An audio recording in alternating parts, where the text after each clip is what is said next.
The Crusades. It is one of the more controversial events in world history, pitting Christians against Muslims, with many Jews caught in the middle. Even 700 years after the last crusade, many Muslims haven't forgiven the West for this perceived unnecessary intervention in their affairs. At the very height of the Crusades, we hear of one fascinating event in particular, the Children's Crusade. Is it possible that tens of thousands of peasant children abandoned their homes and their families, traveled hundreds of miles enduring extreme hardship and suffering to get to Mediterranean seaports where they expected God to part the waters for them? Or was there something else really going on? This is the end, beautiful friend. This is the end. Greetings, kittens. Welcome to the Podcast of Doom, the podcast devoted to epic failure analysis. My name is David Appleson. Today we will examine the Children's Crusade, which chroniclers of the 13th century pegged as taking place in the year 1212.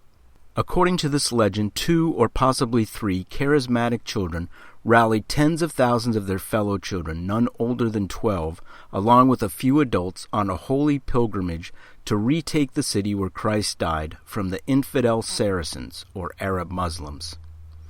Their quest ended in heartbreak and ruin, teaching the rest of us a valuable lesson. But is this popular story true, or did the actual events play out just a bit different? Crusade. The word derives from the Latin word crux, or cross. In Latin, cruciata meant to mark with the cross. From this word derived the Middle French Crusade and the Spanish cruzada. We don't hear of the English word crusade until sometime in the 18th century, almost 700 years after the first call to holy war by the Pope. Stephen, a shepherd near the village of Cloyes, was tending his sheep one evening when he was approached by a tall stranger.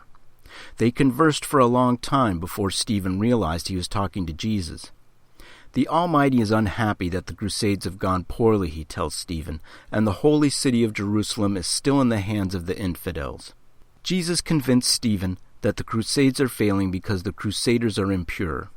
Therefore, a new group of pure Crusaders is needed, one composed of only the most pious of believers, children. He promises Stephen that God will part the waters of the Mediterranean, just as he had for Moses, to allow his followers to cross over to the other side dry-shod. Once they made it to the Holy Land, God would deliver to them Jerusalem. Inspired by this talk and visions of glory, Stephen proceeded to the nearest city, St. Denis. St. Denis was a sacred city that drew thousands of pilgrims a year who came to witness the remains of St. Dionysius, a martyr from the 3rd century who conducted a sermon while holding his decapitated head. I understand he was a blast at parties. In St. Denis, Stephen preached to the pilgrims and drew crowds of new followers who agreed with his idea of a children's crusade. The legend of Stephen grew, as did his reputation as a miracle worker. Word of Stephen's crusade spread from town to town throughout France. Other children preached and picked up their own followers, including Nicholas in Germany, who was also a shepherd.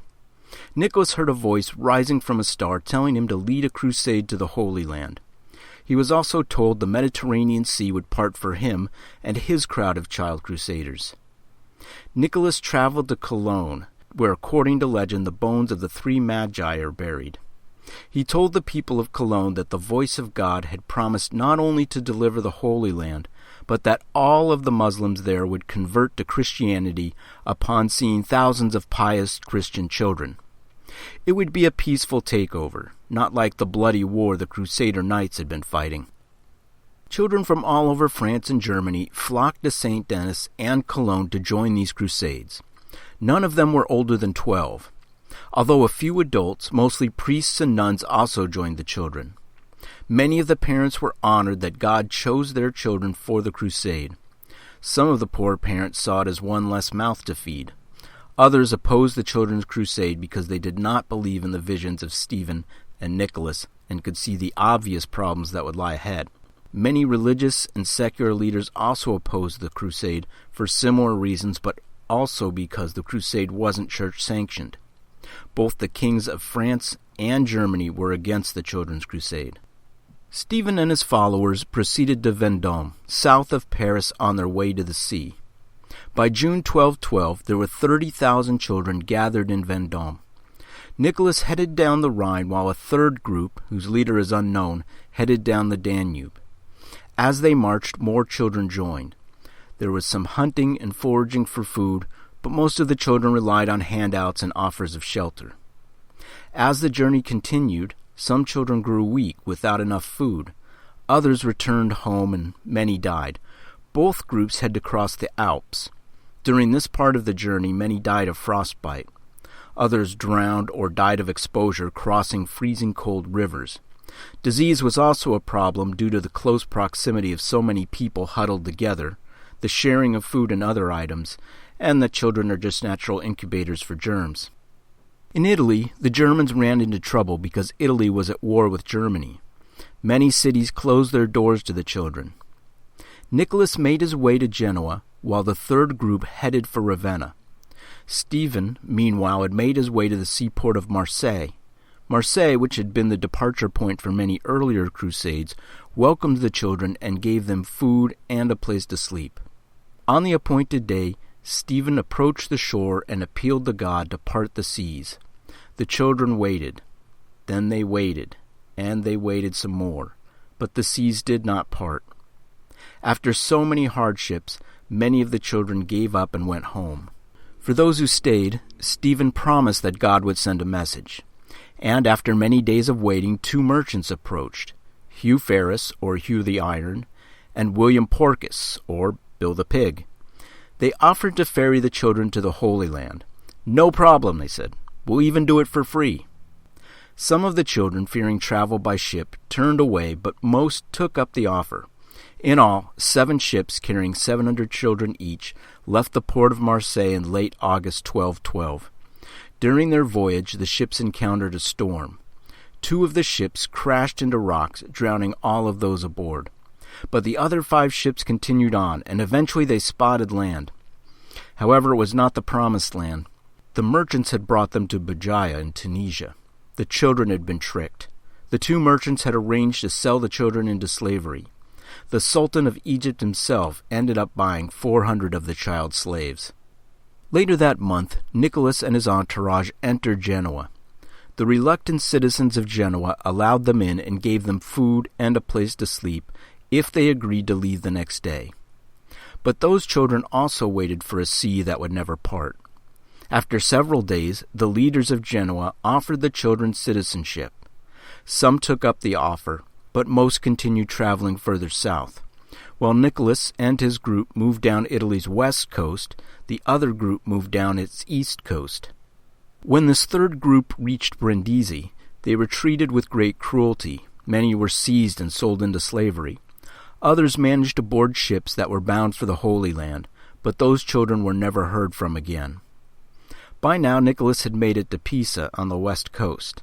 There, more children boarded ships sailing for the Holy Land. They were also never heard from again. Finally, Nicholas and what remained of his followers arrived in Rome, where they were greeted by Pope Innocent. He was awed by their determination, but foreseeing nothing but trouble, he told them they should not continue on to the Holy Land. Instead, he told them to go home. And here's where the story ends, because after all of that hardship and determination, Nicholas and his followers obeyed the Pope. So how did we get to the point where a large army of small children gave up everything they had, including their parents and family, and marched en masse to rescue the Holy Lands from the infidel Saracens? Since the formation of Islam in the 7th century, it seems that there has been conflict between the followers of Christ and those of Muhammad. From their start in the Arabian Peninsula, Muslim armies spread west, east, and north into the former Christian lands of North Africa, Spain, Syria, and Palestine, as well as Persia and the lands beyond. When the first Muslim conquerors took control of Jerusalem, they allowed Christians and Jews to continue to practice their faith as long as they paid a luxury tax for the benefit of being left alone. However, by the 11th century, a new group arrived on the scene, the Seljuk Turks, who had migrated from the east and were not Arab Muslims.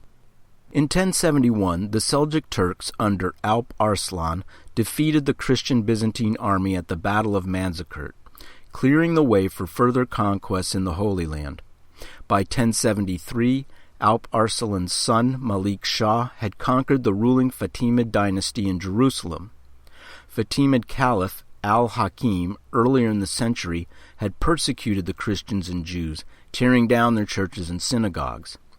Things had just been patched up between the Byzantines and the Fatimids when the Seljuks entered the scene. They ended the Christian privilege of being allowed access to the holy sites in Jerusalem for pilgrimages. Word of this mistreatment filtered back to Christian Europe.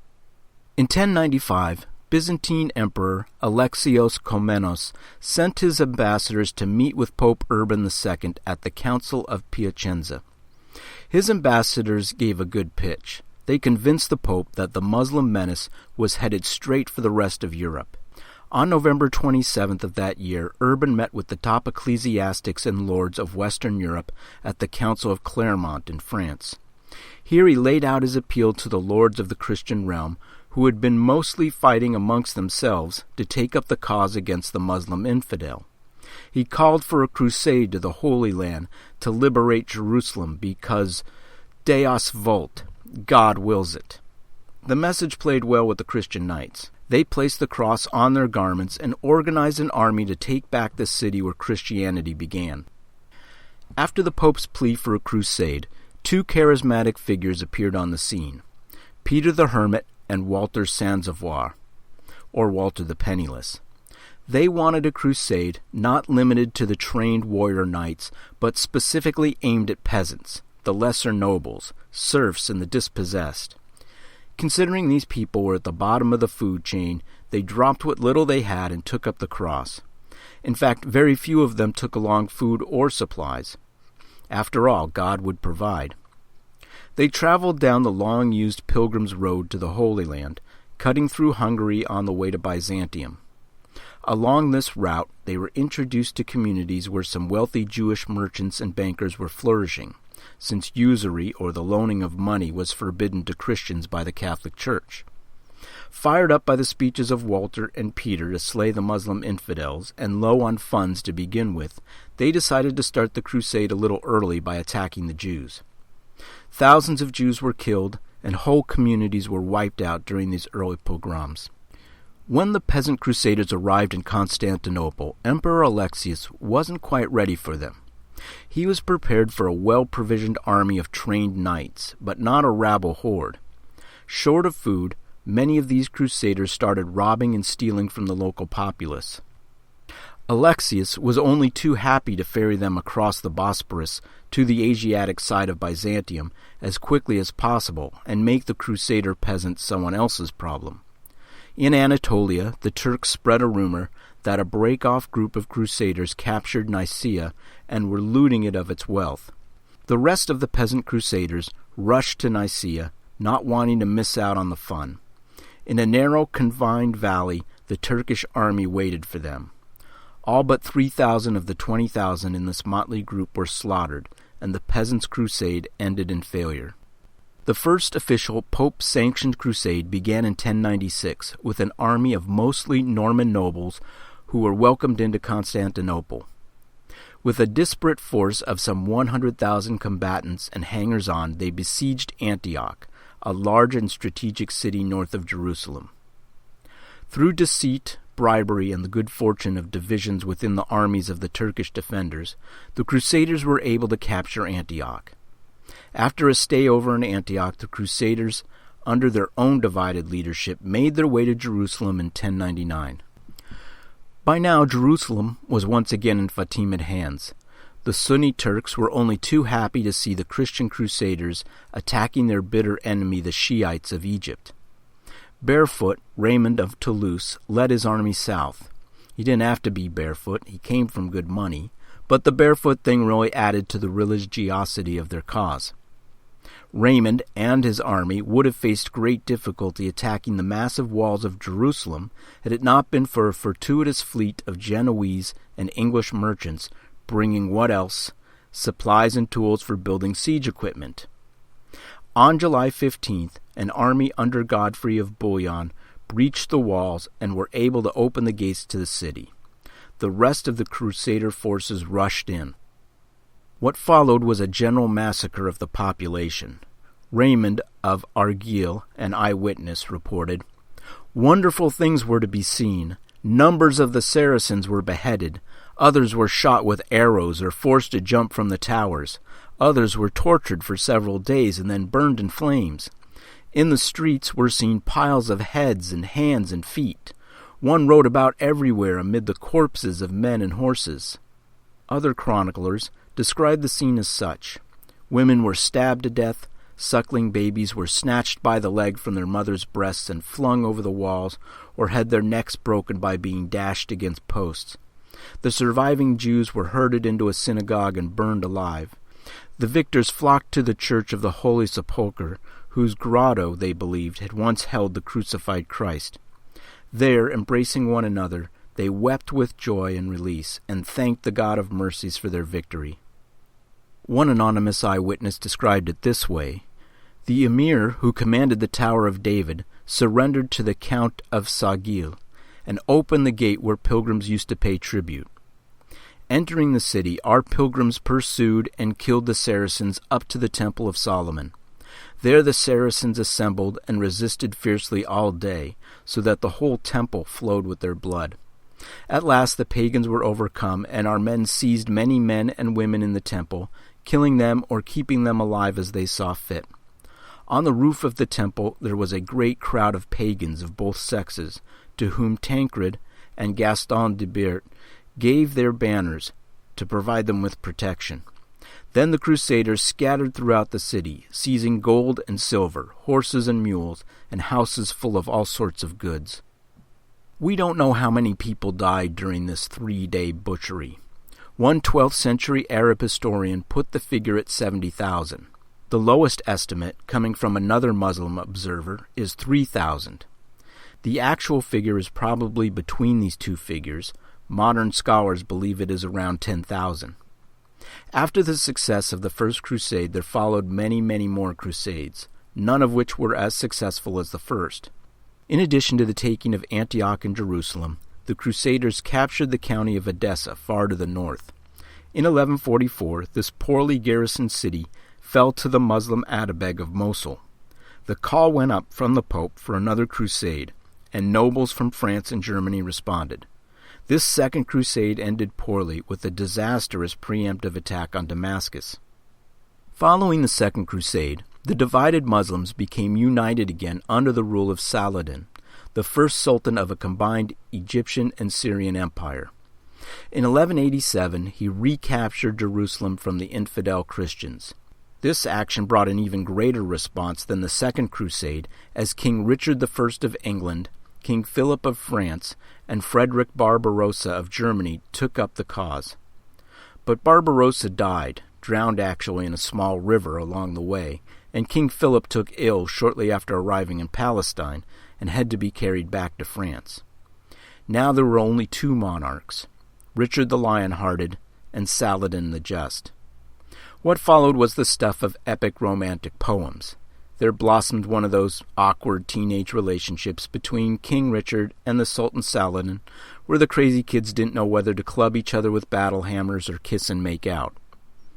The end result was that the Crusaders successfully captured Acre and Jaffa, but alas had no luck recapturing Jerusalem. Saladin and Richard parted ways, having agreed in a treaty to respect each other's territories, and Saladin even allowed Christian pilgrims to enter Jerusalem unmolested. This form of medieval détente did not sit well with the Pope or the French nobles. When Saladin died, Pope Innocent III took up the battle cry. The result was the seediest of the Crusades, the Fourth Crusade. Innocent decided that rather than fight the Egyptians in Jerusalem, he would fight them where they were weaker, in Egypt. He approached the wealthy merchants of Venice with the proposal to sail the Crusader armies to Cairo. The merchants named their price, 85,000 marks of silver. Gulp, that was quite a bit of scratch for the Middle Ages. The Pope asked the upper nobility to empty their coffers in return for eternal salvation and permission to get away with just about whatever they liked here on earth. Unfortunately, even with that grand gesture, the Pope and the nobles came up a little short, about 35,000 marks short. At this point, Enrico Dandolo, the Doge, or ruler of the city-state, came up with another proposal. He would forgive the rest of the loan if the Crusaders would capture Zara in Hungary. Zara just happened to be Venice's biggest trade rival at the time. Agreed, and mission accomplished. The Crusaders, who were resolved of any earthly crimes, split the spoils with the Venetians, who didn't give a fig about what others thought of their plundering. And as it turned out, the Venetians didn't really want to go to war against Egypt. They were a very lucrative trade partner. It just so happened at that moment that the exiled emperor of Byzantium came calling to the Crusaders, asking them to depose his evil uncle and make him emperor again. Sure, said the Crusaders and Venetians, just submit the Greek Orthodox Church to the Roman Catholic Church and drop, say, 200,000 silver marks into the kitty, and we are on our way. Deal struck. Mission accomplished. In 1204, the Crusaders and Venetians entered Constantinople. When the Greek citizens found out how much it cost to restore the emperor, they threw a fit. And when the Crusaders discovered a Muslim mosque in the Christian city of Constantinople, they burned it down. Tempers flared, and the Crusaders sacked the city of Constantinople. Very thoroughly, I might add. They effectively transferred the wealth of Byzantium to Western Europe and literally transferred the 4 bronze horses that still overlook San Marco Plaza to this day. At this point, the Crusaders' army fell apart. Some became lords in Byzantium, some returned home, and a few made it to Palestine, where they accomplished nothing. The Venetians absorbed most of the Byzantine trade empire and made an absolute killing, but no one ever made it to Cairo. That's where the story of our Children's Crusade picks up.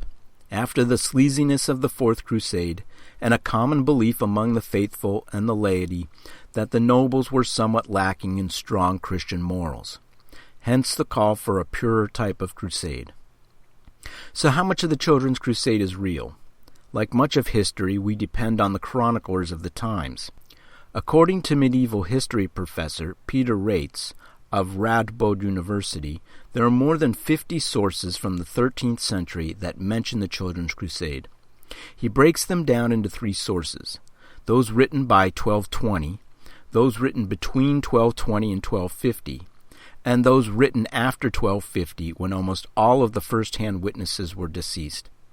Because so many of the events were chronicled long after the given year of this event, 1212, Rate believes their authenticity to be dubious. In 1961, the researcher Giovanni Maccoli was the first to recognize that the contemporary chroniclers never mentioned the participants were children, only that they were poor. That discovery was the first clue that maybe the Children's Crusade wasn't about children after all. The opening of the 13th century marked a period of economic and agrarian upheaval in Europe. Trade was opening up, partly due to increased contact with wealthier Muslim cultures in the East. The Viking raids had ended and trade routes were more secure within Europe. A great number of people prospered because of this rise in wealth, and the prosperous and powerful often bought the land out from under the less prosperous serfs and small farmers. That left many people homeless and dependent on handouts from others. Large masses of these poor people wandered from town to town wherever opportunity was reported. They were also quite open to new, heretical sects that popped up preaching the value of holy poverty. You remember the biblical bit about how it is easier for a camel to pass through the eye of a needle than a rich man to enter heaven? Well, these people were strong believers in that sentiment. They were told, and they accepted, that they had a special purpose in life because they were poor. Collectively, these wandering faithful were called the pueri, which is Latin for children. In this case, child was a derogatory term. They were compared to children because they were foolish and lacking in worldly knowledge, in the way that adult black males were often called boy in antebellum and Jim Crow America. The term was not meant as a compliment. Around 1212, it seems that these pueri became more organized and focused as they preached their cause from village to village. There may have been charismatic leaders such as Stephen or Nicholas, but they would have most likely been older than 12. However, there's no record of any large number of Pueri traveling to the Holy Land, and after 1212 they seem to disappear as an organized movement. Karen Armstrong, noted religious author, states that these Pueri were forgotten about for 30 years when later chroniclers started mentioning them as crusaders for the first time and translating the word Pueri into the term we recognize for children. Following the debacle of the Fourth Crusade, it is easy to see how the defenders of the Crusades could believe that the knights and merchants could not recover Jerusalem because they were too corrupt. The idea of innocence leading the next crusade was very appealing. What we are left with is a story told many decades after the event with a mixed morality message. The necessity of the Crusades hadn't diminished. The infidel still needed to be run out of the city where Christ had died. Only children or the poor were pure enough to lead this crusade, but because of their naivety, they were all doomed to perish or fail. The Crusades did not end with the Children's Crusade. Even though enthusiasm was waning on the part of the participants, the Church was still anxious to return the Holy Lands to Christian control. In 1217, the Fifth Crusade got underway, led by Hungarian King Andrew. Andrew captured Damietta in Egypt, but lost his chance at Jerusalem after he refused terms from the Sultan. Eventually, his army was tossed out of Egypt. In 1228, Frederick II, Emperor of the Holy Roman Empire, led Crusade No. 6. The well-educated and highly cultured emperor met with the Sultan in Nablus. A treaty was signed that gave Acre, Jaffa, Sidon, Nazareth, Bethlehem, and all of Jerusalem except the Muslim-revered Dome of the Rock to the Christians. Pilgrims on both sides were allowed free access to the holy sites, and all prisoners were released on both sides. Peace at last. There was only one small hitch. Frederick had been excommunicated by the Church for dallying too long after the call to crusade. The Church refused to recognize the treaty.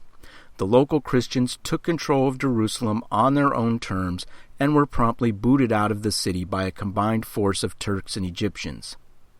In 1248, the pious Louis IX led another group of Christian crusaders to Damietta and captured it, only to realize that he had taken the city at the beginning of the annual inundation of the Nile River. Louis and his army were cut off for half a year in Damietta, where they grew fat and soft. When they resumed their march, they were routed by the local forces, leading to the capture of 10,000 Christians and Louis himself. He was eventually ransomed for a princely sum.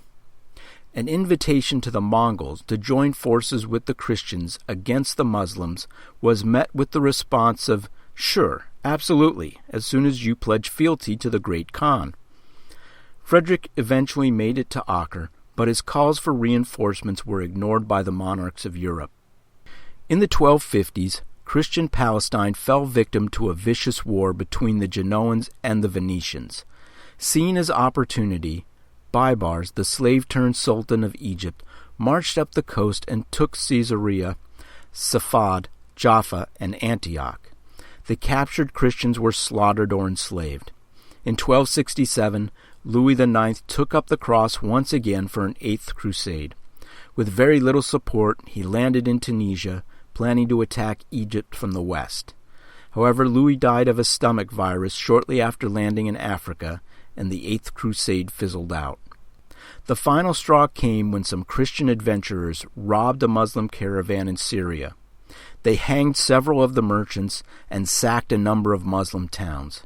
Sultan Kahil marched against Acre, the strongest Christian outpost, in response. In 1291, after a siege of 43 days, he captured the city and allowed his soldiers to kill or enslave more than 60,000 prisoners. Soon after, Tyre, Sidon, Haifa, and Beirut fell to the Muslims, marking the end of any significant Christian military presence in Palestine and the long overdue end of the Crusades. Thank you for joining me for the Podcast of Doom. Please feel free to comment regarding your thoughts by emailing me at podcastofdoom@aol.com or visit me at www.thepodcastofdoom.com. thepodcastofdoom.com. You can also express your feelings through Facebook via a smiling, glowering, or crying emoticon. Also, you can visit me on iTunes and leave a rating of the show. The more ratings the show gets, the more it is exposed to new audiences. Also, I'd like to mention that the Podcast of Doom is part of the Dark Myths Collective.